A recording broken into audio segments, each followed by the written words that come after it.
시편으로의 여행, 오늘은 시편 29편입니다. 시편 29편은요 여호와의 소리에 대해서 노래하고 있습니다. 본론으로 들어가요. 1절에서 2절을 봅니다.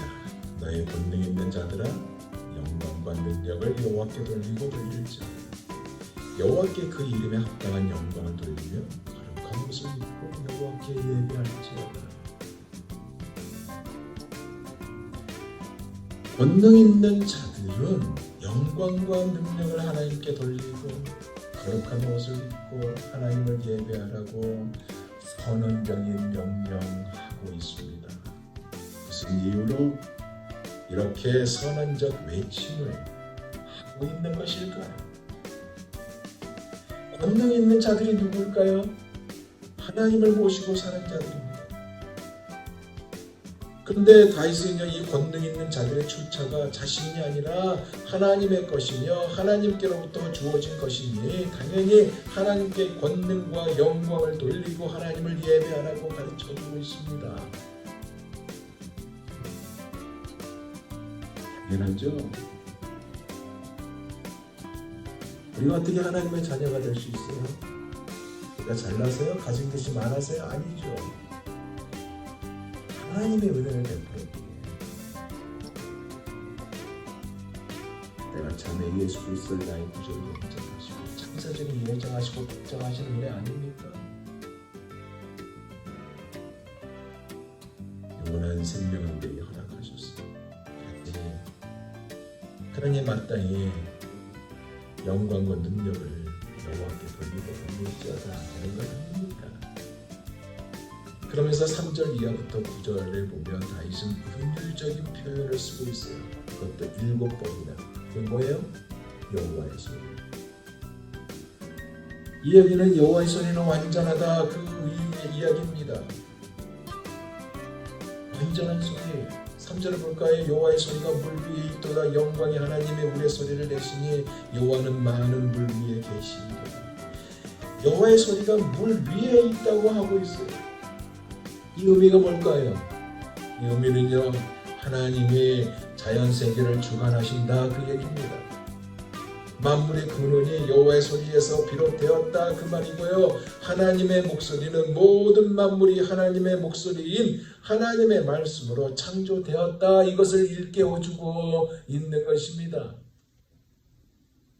그러면서 4절에서 9절 보면요 그 소리의 힘을 이렇게 표현하고 있습니다.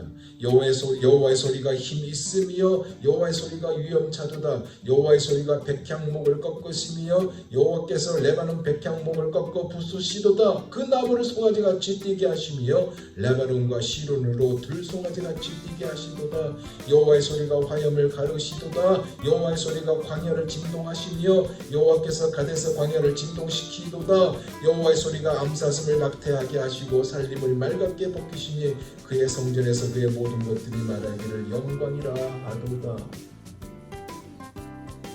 여호와의 소리가 힘있고 위엄있고 백향목을 쪼개고 레바논 산맥을 송아지처럼 뛰게 하고 시론산을 송아지처럼 날뛰게 하며 여호와의 소리가 불꽃이 튀기고 사막을 진동시키고 가데스 광야를 뒤흔들고 암사슴을 놀라게 하고 숲을 벌거숭이로 만들고 마침내 모든 사람들이 영광 하나님께 영광이라고 외친다고 노래하고 있는 거 아닙니까? 마치 뭐예요? 저는 이 말씀을 묵상하면서 베토벤의 운명이 생각났습니다. 운명교향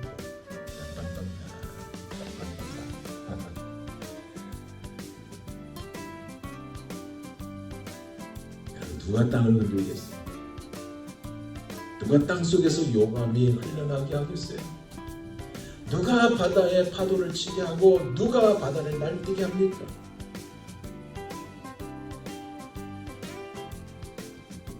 댐의 바닥이 다 보이는 곳이라 합시다. 누가 바닥이 보이는 메마른 댐에 물을 가득 채울 수 있습니다. 누가 바다에 물고기를 살게 하고 누가 산에 나무가 자라게 하며 개나리와 진달래와 여러 가지 꽃들 그리고 들에 쑥이 나는 것도 누가 나게 하며 산과 바다에서 먹을거리를 주시며 누가 이 지구를 돌립니까? 하나님이십니다. 네. 우리에게 한번 돌아옵시다. 누가 우리의 공고한 인생의 문제를 해결해 주십니까? 아니 누가 죄인된 인간을 용서하시고 하늘나라 천국으로 들어가게 하십니까? 하나님이십니다. 이 사실을 믿으시기 바랍니다. 누가 병든 자를 고치십니까? 백부장이 자기 하인이 아팠을 때 예수님을 찾아오지 않습니까? 그리고 고쳐달라고 하니까 주님이 내가 가겠다 했습니다. 그때 백부장이 뭐라고 그래요? 주여 말씀만 없어서 그러면 낫겠나요?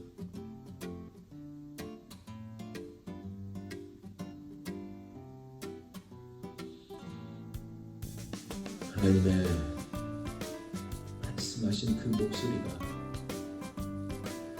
온 우주를 창조하셨습니다. 그러므로 하나님의 목소리, 말씀 앞에 참으로 우리가 겸손해야 하는 것입니다. 그래서 마땅히 우리가 가져야 할 자세가 뭐냐? 하나님의 말씀을 읽고요, 묵상하고, 믿고요, 순종하는 것. 왜냐? 하나님의 말씀은 세상을 창조한 말씀이며 또한 하나님은 세상을 창조한 그 말씀으로 지금도 세상과 역사를 운행하시고 인간의 삶을 이끌어 가시며 구원을 행하시기 때문에 그렇습니다. 그러함을 믿는 자에 대해서 다윗은 10절에서 11절에 강조하고 있습니다.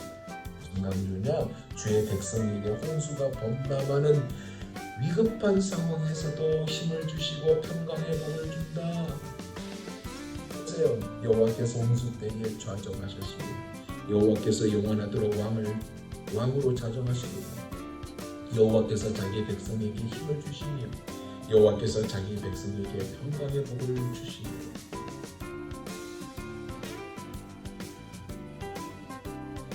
하나님을 사랑하는 자 곧 그 뜻대로 부르심을 입은 자들의 모든 것이 합력하여 선한 역사를 이루게 하신다. 아무것도 염려하지 말고 오직 모든 일에 기도와 간구로 너희 구할 것을 감사함을 아뢰라. 그러면 모든 지각에 대하신 하나님의 평강이 그리스도 예수 안에서 너희 마음과 생각을 지키신다. 그러기에 우리의 자세가 무엇이 되어야 해요? 매일 말씀을 가까이 하며 말씀과 함께 살아야 하는 것입니다. 매일매일 하나님의 도우심과 복을 누리는 우리 모두가 되어야 한다는 얘기예요.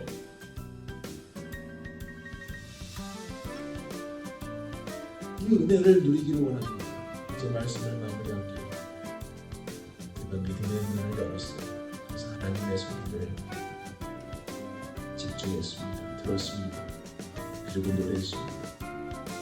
온 우주에 충만하신 하나님의 통치의 실제를 영감된 눈으로 바라보며 찬양했습니다. 다윗이 드린 소리는요, 온 우주에 충만하신 하나님의 통치가 주의 백성들에게, 성도들에게는 힘이요 평안의 근거임을 다시 한번 확인하고 선포하고 찬양했습니다. 그러기에 우리도 삶 속에서 주의 이름을 높이고 경배하며 찬양하고 예배하는 그런 삶을 살기를 원합니다. 찬송가 484장에 1절에 내 맘에 주여 소망이 되소서. 주 없이 모든 일을 헛되어라. 밤에나 낮에나 주님 생각, 잘 때나 깰 때 함께 하소서.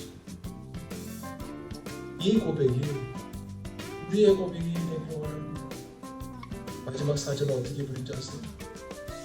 영원한 주 예수님의 주 하늘의 기쁨을 주옵소서. 어떠한 고난이 닥쳐와도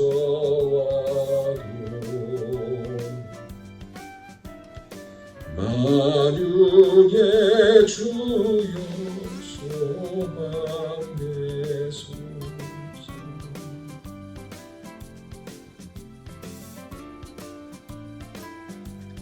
하나님의 음성은요, 하나님의 말씀 안에서 보게 되고 듣게 됩니다. 이것은 늘 기억하면서 이렇게 인생 하나님의 소리가 여러분에게 은혜의 사슬이 되는 삶, 하나님의 말씀을 읽으며 그 말씀을 통해서 맞습니다, 이 말씀대로 내가 순종하겠습니다 하는 이러한 삶. 그래서 하나님이 주시는 평강의 복을 누리고 사는 여러분, 오늘 또한 이 은혜로 충만함에 거하는 여러분 모두가 다 되시길 예수 그리스도 이름으로 축원드립니다. 아멘. 기도하겠습니다.